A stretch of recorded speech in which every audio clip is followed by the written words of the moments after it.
Hey there, comic book fans. Let me show you yesterday's comics I got. I got them before I went into the city, so I haven't even looked at them since then. 8 comics this week, pretty big week. But first, let me show you the top of the printer museum comics I had going this week. This is the Johnny Quest cover I used to see all the time on YouTube. Haven't seen it in a while. The Dave Stevens Jade cover. And here we've got a Gene Day Master of Kung Fu. This Gene Day Master of Kung Fu was one of my favorites from way back when. Some good stuff. So those are really 2 nice covers that have been sitting out on top of my printer all week that I've been looking at as I go by. Good stuff. Let's see, what did I get at the comic shop? I got... this is a pretty big one, too. Issue 12 of Jin Sing Root. It's a 6x9 smaller comic.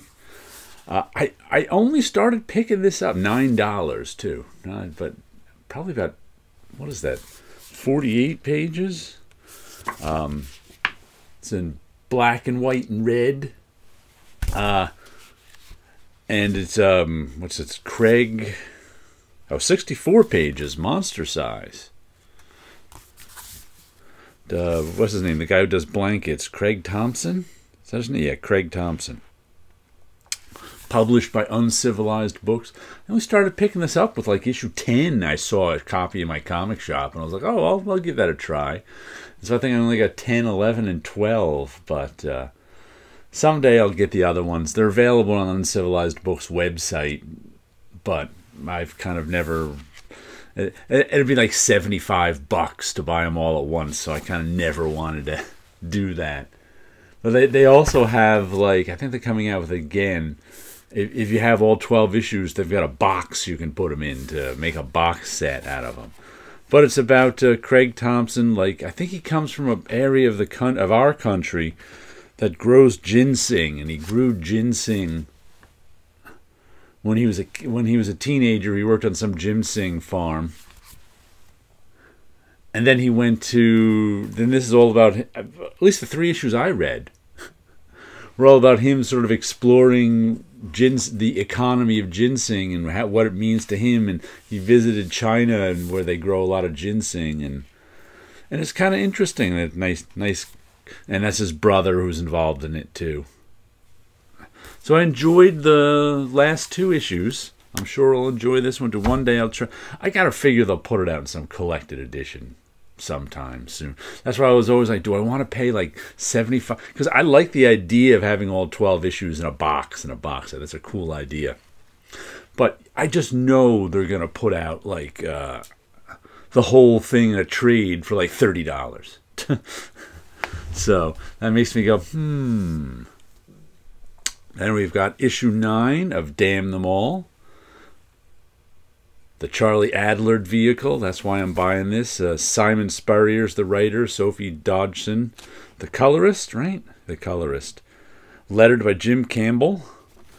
And I really, really am enjoying Charlie Adler's art on this, but sometimes I'm not always enjoying the writing. Not that it's terrible, it just seems sometimes there's too much of it. I'm like, really? What were those 2 pages about right there? Did we really need him writing? I think I was pointing out, like, last issue,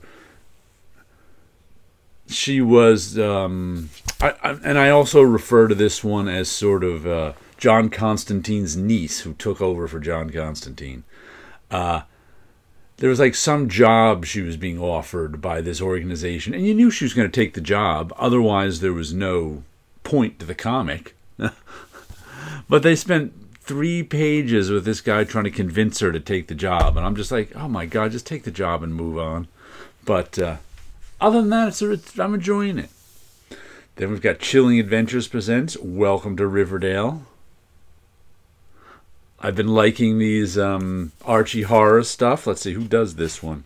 Who does that cover? Does it say? I can't remember which cover I picked. Who's the artist? Sometimes they listen. Variant cover, Marguerite Savage. Did I get? No, I got the regular cover. Leanna Kangas. That's who did that cover. So I guess she does the interiors too. And it's Archie Horror. And it's pretty well done horror. Some of it's pretty gruesome. Much more gruesome than I would expect Archie comics to do. Story, Amy Chase. Line art, Leanna Kangas. Coloring by Ellie Wright. And lettering by good old Jack Morelli. I noticed he's lettering most of these that he's a former Marvel bullpenner. He was right before my time. He was one of the... Marvel used to have letterers on staff who did all their lettering corrections. And eventually they usually go on to be freelance letterers. But Jack Morelli was one of those staff letterers.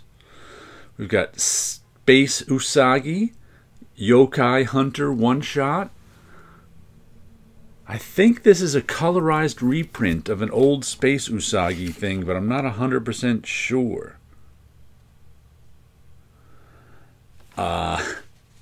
It doesn't look like Space Usagi. It looks like regular Usagi.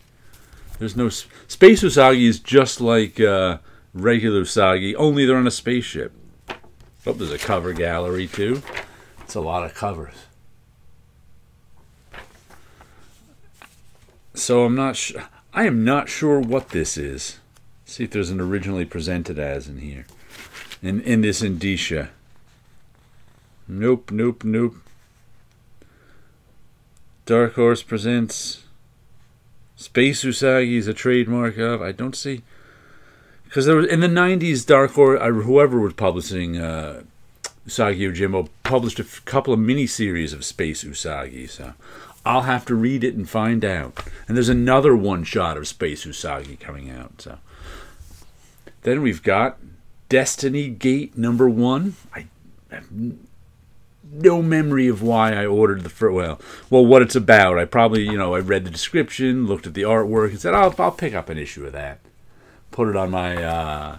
Only the first issue did I pre-order.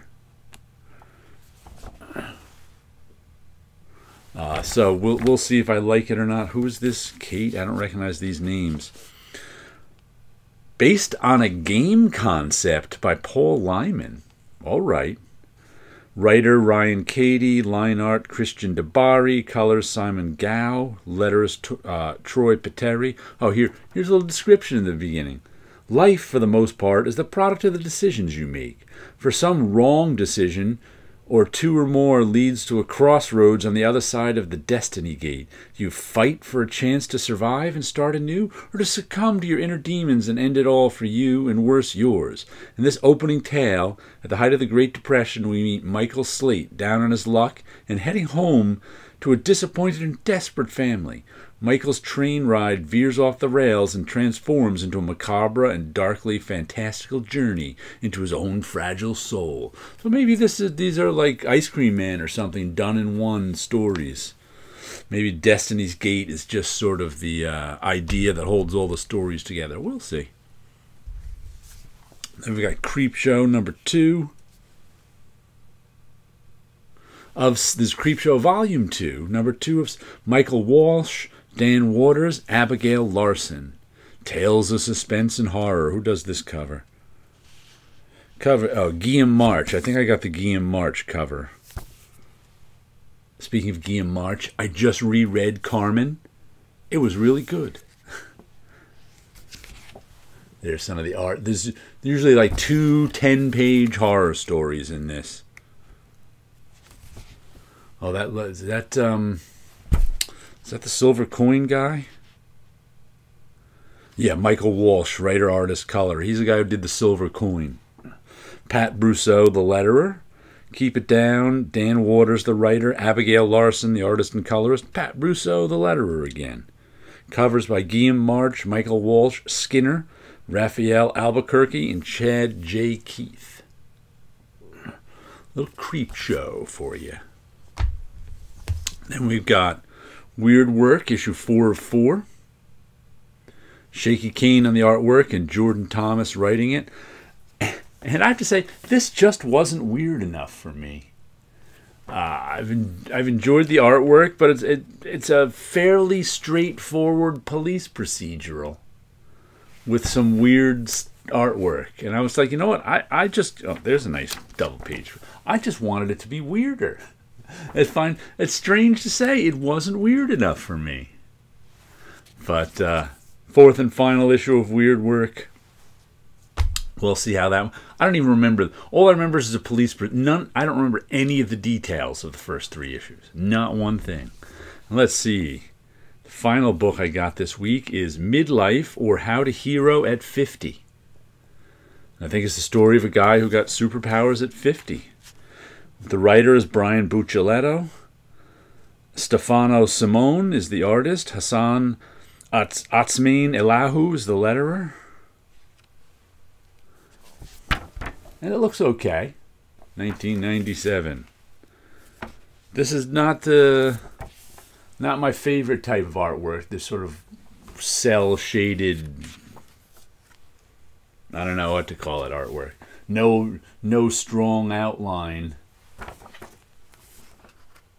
Looks like, colored right over pencils.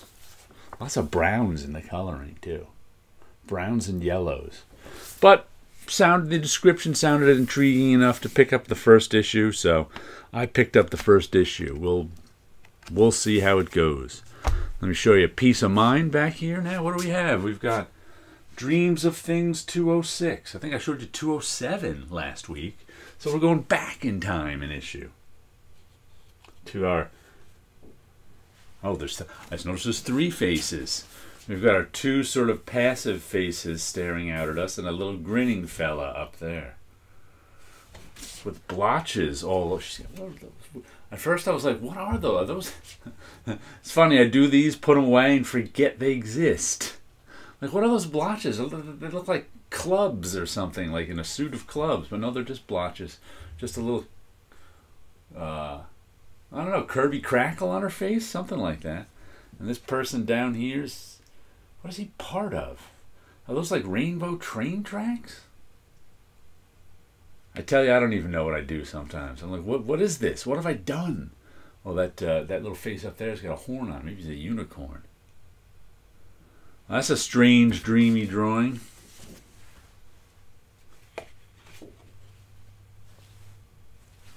Little Gatsby. I have to get back. I've been so busy painting the coat, my coat, that I have not been able to finish up Gatsby, but I will. Alrighty. Some comic books, some artwork, and you guys have a good week out there.